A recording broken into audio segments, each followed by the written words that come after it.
तो कैसे हैं आप सभी? सब बढ़िया, चंगा। तो चलिए इस लेक्चर से हम लोग स्टार्ट करने वाले हैं प्रोबेबिलिटी को। तो दिस इज लेक्चर नंबर 0। खास इंटेंशन से इस लेक्चर का नाम 0 रखा गया है। इस लेक्चर्स में हम आपको बताएंगे कि इस पूरे चैप्टर्स में मैं आपको क्या देने वाला हूँ और आप हमसे क्या सीख सकते हो। तो हमारे पास ये जो चैप्टर है प्रोबेबिलिटी, इसको हम नियरली 20 लेक्चर्स में कंप्लीट करने वाले हैं। 20 lectures, each lectures will be of 1 hours, तो that means 20 into 1 hour, 20 hour का कंटेंट हम आपको देने वाले हैं। 20 आवर्स का कंटेंट क्या होगा प्रत्येक लेक्चर्स में? क्या फालतू के ऐसे ही कुछ भी लेक्चर्स 20 घंटे में देख लूं क्या आपके?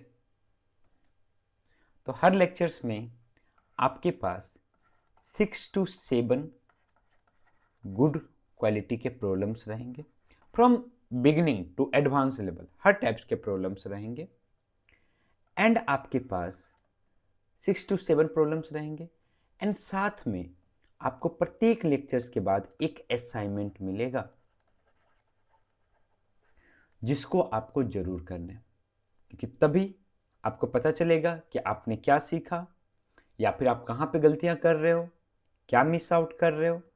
तो उस असाइनमेंट में क्या रहेगा? उस असाइनमेंट में 10 to 15 प्रॉब्लम्स रहेंगे जो कि उसी लेक्चर्स के बेस पे होंगे। प्रत्येक जो असाइनमेंट है ना, आपको उस वीडियोस के नीचे में जहां से कमेंट स्टार्ट होता है वहां पे आपको पिन किया हुआ मिल जाएगा कमेंट। ठीक है, उसमें आपको गूगल ड्राइव का लिंक मिल जाएगा। आप उसको डाउनलोड कर लो, प्रिंट आउट कर लो, जो आपकी इच्छा। मेरे को कोई मतलब नहीं है, मैंने वो बना दिया आपके लिए। ठीक है, कोई भी उसे यूज करे, फ्री ऑफ कॉस्ट। तो आपके पास इसका मतलब हम कितने टोटल क्वेश्चंस कर पाएंगे? टोटल नंबर ऑफ क्वेश्चंस अगर हम बात करें तो अगर 20 लेक्चर से इच लेक्चर्स में हम 6 to 7 प्रॉब्लम्स कर रहे हैं, तो हमारे पास अगर मिनिमम भी लेके चले 6 प्रॉब्लम्स, तो हम 120 प्रॉब्लम्स तो बस लेक्चर्स में ही कर लेंगे। और असाइनमेंट भी अगर हमने कंप्लीट कर लिया तो मिनिमम अगर लेकर चले 220, तो 20 इंटू 10 200 के आसपास असाइनमेंट्स प्रॉब्लम्स हो गया हमारे पास। तो नियरली 350 प्रॉब्लम्स हम प्रैक्टिस करने वाले हैं साथ में इस 20 लेक्चर्स में। That's enough. बाकी जो प्रॉब्लम जरूरी नहीं है यार कि दुनिया में जितने भी प्रॉब्लम्स हो वो सभी हमें करने ही है। एक हमें फ्रेमवर्क तैयार करना है, बाकी अपने को इतना सशक्त बनाना है कि आप किसी भी क्वेश्चंस के लिए फाइट कर सकते हो। यह जज्बा होना चाहिए। अगर ये कॉन्फिडेंस आ गया ना ये 300 प्रॉब्लम्स करके, काफी है। बाकी अगर ऐसे टफ प्रॉब्लम्स कोई होंगे जो बहुत ही टफ आ गया, मान लो कि जेई ने सोचा कि मैं 5 प्रॉब्लम्स ऐसे देता हूं जो किसी से ना सॉल्व हो,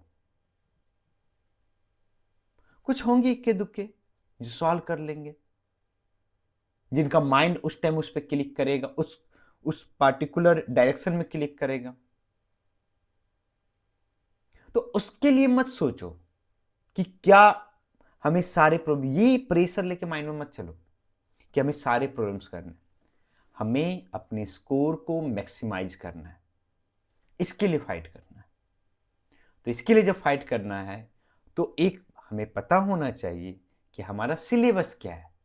तो चलिए हम बढ़ते हैं सिलेबस की ओर। अच्छा, सिलेबस जानने से पहले ये सारे 350 प्रॉब्लम्स कौन से प्रॉब्लम्स रहेंगे? तो ये सारे 350 प्रॉब्लम्स में पास्ट 5 इयर्स के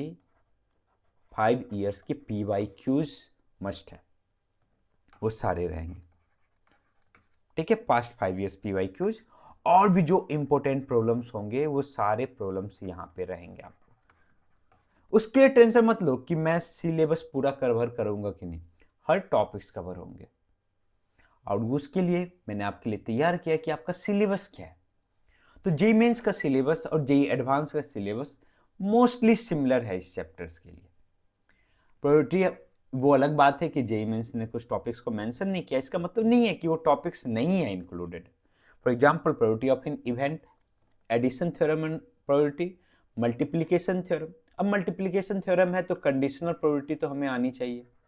अब बोलो सर ये क्या होता है, आपने क्या नाम दे दिया, मत सोचो इसके बारे में, मैं बस आपको बता रहा हूं कि कभी कुछ चीजें क्या होती है मेंशन नहीं होती है, तो इसका मतलब नहीं कि वो आपके सिलेबस में नहीं है। फॉर एग्जाम्पल मैंने बोल दिया कि बोर्ड मास आपके सिलेबस में, तो जो नहीं कि इसके लिए एडिशंस के प्रॉब्लम्स मैं नहीं दे सकता हूं, दे सकता हूं, सब्ट्रैक्शंस के भी प्रॉब्लम दे सकता हूं, डिवीजन के भी दे सकता हूं। तो सेम जब मल्टीप्लिकेशन थ्योरम से प्रोबेबिलिटी पे, तो उससे जिससे रिलेटेड होगा वो तो होना चाहिए, आना चाहिए। सिमिलरली बेस थ्योरम है तो हमारे पास टोटल प्रोबेबिलिटी थ्योरम आना चाहिए। तो कहने का मतलब similarly probability distribution of a random variable, recently इससे ज्यादा प्रॉब्लम्स पूछे जा रहे हैं जेईई मेंस में। तो हमारे पास अगर जेईई एडवांस के बारे में बात किया जाए तो जेईई एडवांस में भी मोर और लेस सेम ही टॉपिक्स हैं, बस इसमें टॉपिक्स डिटेल में मेंशन है और वहाँ पे हमारे पास टॉपिक्स डिटेल में मेंशन नहीं है। तो हमारे पास जेईई एडवांस के सिलेबस है random experiment, sample space, different types of events, addition and multiplication rules of probability. तो यहाँ तक अगर हम बात करें from this is your 11th syllabus and after that these are 12th syllabus. ठीक है, ये आपके 12th में है ये सारी चीज। नेक्स्ट आपके पास conditional probability, independence of events, total probability theorem and Bayes theorem, ये हमारे पास इंपॉर्टेंट है। Computation probability events using PNC. हाँ, एक चीज मैं कुछ बता देता हूँ कि क्या क्या प्री रिक्विजिट है जो कि चीजें आनी चाहिए। आपको पीएनसी का बेसिक आइडिया होना चाहिए, बेसिक आइडिया। अगर आपको नहीं है तो आप 2 to 5 लेक्चर शुरू के मेरे देख सकते हैं पीएनसी के ऊपर, आपसे जिससे इसका बेसिक आइडिया मिल जाए कि हाँ मीन्स काउंटिंग प्रिंसिपल्स क्या होता है, एडिशन रूल क्या है, मल्टीप्लिकेशन रूल क्या है, पता है, काफी है हमारे पास इस चैप्टर्स के लिए। नेक्स्ट हमारे पास random variables, mean and variance of the random variable, ये एक्स्ट्रा है हमारे पास जेईई एडवांस में, mean and variance of the random variable. अब बात कर लें नंबर ऑफ क्वेश्चंस की, तो नंबर ऑफ क्वेश्चंस अगर हम बात करें जेईई मेंस में तो ईच ईयर आपके पास 1 और 2 क्वेश्चंस रहते हैं, मिनिमम मान के चलो 1 क्वेश्चंस रहेंगे। जेईई एडवांस में भी ईच ईयर नियरली 2 क्वेश्चंस रहते हैं। हाँ, क्या कोई ऐसा सेट ऑफ रूल्स नहीं है, मैं उसके लिए बात नहीं कर रहा हूँ, बट अब ऑब्वियसली सिलेबस में है तो उससे क्वेश्चंस तो आना ही है। ठीक है, तो ये था हमारे पास लेक्चर नंबर 0।